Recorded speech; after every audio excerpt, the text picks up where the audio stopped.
बस एक ही नाम याद रखिए, मगध ज्ञान केंद्र कोचिंग क्लासेस। नमस्कार दोस्तों, मगध ज्ञान केंद्र में आपका स्वागत है। नए व्यूअर्स चैनल को फटाफट सब्सक्राइब करें। आज हम लेकर आ रहे हैं fill in the blanks part 3। इसमें देखेंगे, ऑलरेडी हम इसका डिस्कशन कर चुके हैं अपने प्रीवियस वीडियो में। रूल्स का डिस्कशन हो चुका है, अभी प्रैक्टिस करवा रहे हैं। तो सबसे पहले देखेंगे, it is 14 years since I blank space him saw have seen. क्या होगा, सॉ होगा या हैव सीन होगा। तो बता दिए हैं कि जब सिंस का प्रयोग कंजंक्शन के रूप में हो तो सिंस के पहले प्रेजेंट परफेक्ट और सिंस के बाद में पास्ट एंड डेफिनिट आता है। तो सा जो है पास्ट एंड डेफिनिट में, इधर प्रेजेंट परफेक्ट। हाँ, ध्यान दीजिए, यहां प्रेजेंट परफेक्ट नहीं है, लेकिन सिंस के पहले it is plus period of time. देख लीजिए, सुन लीजिए ध्यान से। सिंस का दो स्ट्रक्चर, सिंस के पहले प्रेजेंट परफेक्ट और बाद में पास्ट एंड डेफिनिट, या सिंस के पहले it is plus period of time. आप पीरियड ऑफ टाइम भी याद रखिएगा, चल सकता है। तो सिंस के पहले it is plus period of time और बाद में पास्ट एंड डेफिनिट। तो सिंस के बाद हमेशा पास्ट एंड डेफिनिट होता है और सिंस के पहले it is plus period of time या प्रेजेंट परफेक्ट होता है। अगला देखेंगे, it is no use blank space to come now, he is very busy. कह रहा है इट इज नो यूज, कोई फायदा नहीं है। ट्रांसलेशन बता चुके हैं, हंसने से कोई लाभ नहीं है। It is no use laughing, हंसने से कोई लाभ नहीं। सीधा इसके बाद V4 आता है, तो ये V4 आस्किंग हिम हो जाएगा। It is no use asking him to come now. अगला देखेंगे, it is time you blank space home. अब इट इज टाइम के बाद 2 + V1 आता है। It is time to play cricket, it is time to play football. लेकिन it is time के बाद यदि हम सब्जेक्ट देंगे, कोई क्लाउज आएगा, तो उसके बाद सब्जेक्ट प्लस V2 होगा, पास्ट एंड डेफिनिट होगा। It is time you went, यहां पास्ट एंड डेफिनिट वेंट होगा। उसी तरह से आगे देखेंगे, it is time for you. अब यहां पर वही चीज हो गया, it is time for you. अब यहां पर कोई सब्जेक्ट नहीं है, ये इसी के साथ है, it is time for you.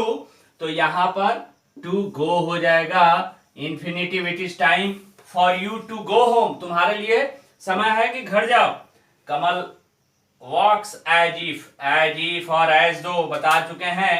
As if और एज दो के बारे में बता चुके हैं कि एज इफ एज दो के बाद सब्जेक्ट प्लस वर का प्रयोग होता है। तो कमल वॉक्स एज इफ ही वर लेम, ही वर, ये लेम वर हो जाएगा। कहता है कि कमल ऐसे चलता है मानो कि वह लंगड़ा हो।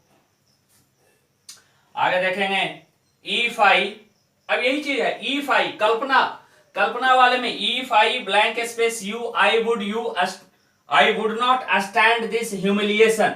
देखिए, कहता है कि यदि मैं तुम्हारे जगह पर होता तो उस बेइज्जती को मैं बर्दाश्त नहीं करता, उस बेइज्जती को मैं नहीं सहता। I would not stand this humiliation. तो कहता है कल्पना वाले में थोड़ा सा जो हम कहते हैं कि होता, या ऐसा कंडीशन के वे में कि तुम्हारे जगह पर यदि मैं होता, तो इस केस में सिंगुलर सब्जेक्ट होने के बावजूद भी प्लूरल वर का प्रयोग करते हैं। इफ आई वर यू, यदि मैं तुम्हारे जगह पर होता या काश मैं तुम्हारे जगह पर होता, I would not stand this humiliation.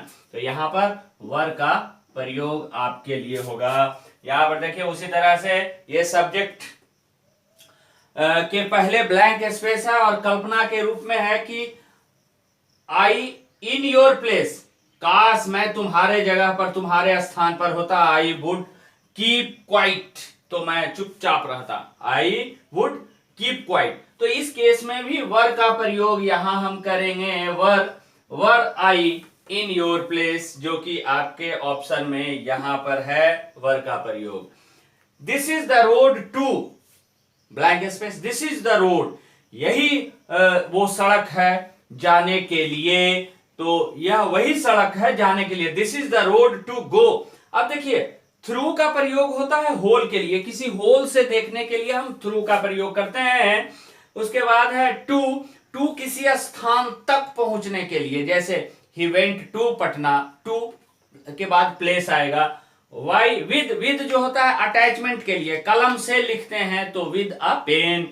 यहां पर वाई होगा क्योंकि वो साधन बन रहा है, सड़क जो है उसका रास्ता बन रहा है, माध्यम बन रहा है कि अब ऐसे भी जानते हैं by road by bus by train, आप ये याद कर लीजिए, by road by bus by train, वो बाई कार। तो बाई कार बाई रोड ये साधन बताने के लिए हम बाई का प्रयोग कर देते हैं। तो this is the road to go by. आगे देखेंगे यू हैव नॉट, ये थोड़ा सा इसका चर्चा तो कर दिए थे, प्रीपोजिशन का हम वीडियो बना चुके हैं ऑलरेडी।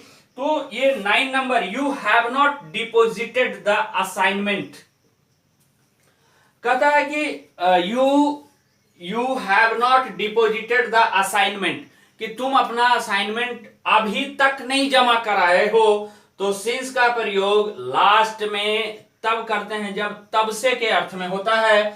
स्टिल का प्रयोग देखिए प्रेजेंट परफेक्ट में नहीं होता, स्टिल का प्रयोग प्रेजेंट कंटिन्यूअस में होता है। हाँ, प्रेजेंट इंडेफिनिट में कर देते हैं, लेकिन स्टिल का वह अब भी वहां रह रहा है, तो वो स्टिल का प्रयोग प्रेजेंट कंटिन्यूअस में, still he is still doing his business, अभी भी कर रहा है। तो टिल जो है किसी तक के अर्थ में प्रीपोजिशन के रूप में भी टिल, कि टिल मंडे टिल ट्यूसडे, उस रूप में भी देते हैं। और येट का प्रयोग जो होता है एडवर्ब के रूप में सेंटेंस के अंत में, और प्रेजेंट परफेक्ट के निगेटिव सेंटेंस में, याद कर लीजिए येट का प्रयोग प्रेजेंट परफेक्ट के निगेटिव सेंटेंस में एडवर्ब के रूप में लास्ट में होता है। फिर से याद करेंगे, येट का प्रयोग अभी तक के अर्थ में सेंटेंस के अंत में, लेकिन कैसा सेंटेंस, प्रेजेंट परफेक्ट का निगेटिव सेंटेंस जो होता है, you have not deposited the assignment yet, अभी तक नहीं जमा करा पाए हो। The man is so ill, the man is so ill, so that के साथ कि he is so weak that, ये एक्चुअल में रिमूव टू का है। रिमूव टू में क्या होता है, he is too weak to walk, तो इसी को बनाते हैं हम, जब रिमूव टू हटाते हैं तो ही is so weak that he can not walk. तो रिमूव टू वाले में लास्ट में जो सेकंड क्लाउज होता है उसमें हमेशा नॉट और निगेटिव सेंटेंस ही आते हैं। तो अब देखेंगे, the man is so ill, the man is so ill that he can not, यहां पर क्या दे देंगे हम, कैन नॉट वॉक। लेकिन क्या नॉट है ऑप्शन में, नॉट ऑप्शन में नहीं है, तो क्या देंगे, तो देखेंगे क्या कि हार्डली, हार्डली जो है निगेटिव वर्ड होता है, नियरली, क्वाइट, क्वाइट बिल्कुल भी, क्वाइट, नियरली आसपास। अब रेयरली और हार्डली, देखिए रेयरली का भी निगेटिव सेंस थोड़ा होता है, लेकिन जब आपका ऑप्शन हार्डली हो तो हार्डली सबसे बेस्ट ऑप्शन है, हम रेयरली नहीं देंगे। रेयरली में क्या हो जाता है कि कभी कभी आ जाता है।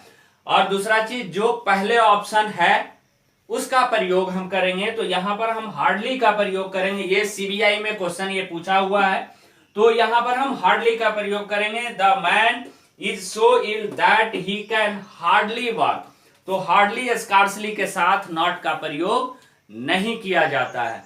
यदि वीडियो अच्छा लगे तब भी कमेंट कीजिए, यदि कुछ त्रुटि रहे तब भी कमेंट कीजिए, ताकि हम सुधार कर सकें। हमेशा जानने वाले का कद्र होता है, आपके पास यदि नॉलेज है तो जरूर आपका कद्र होगा। और यदि कहीं पर भी कोई भी डाउट हो, किसी प्रकार का आप त्रुटि लगता है, आपको एरर कहीं आप फाइंड करते हैं, तो आप जरूर बताएं। और हमें व्हाट्सएप पर भी आप संपर्क कर सकते हैं, 9530906969 पे आप अपने सवाल, अपने क्वेरी पूछ सकते हैं। जय हिंद, जय भारत।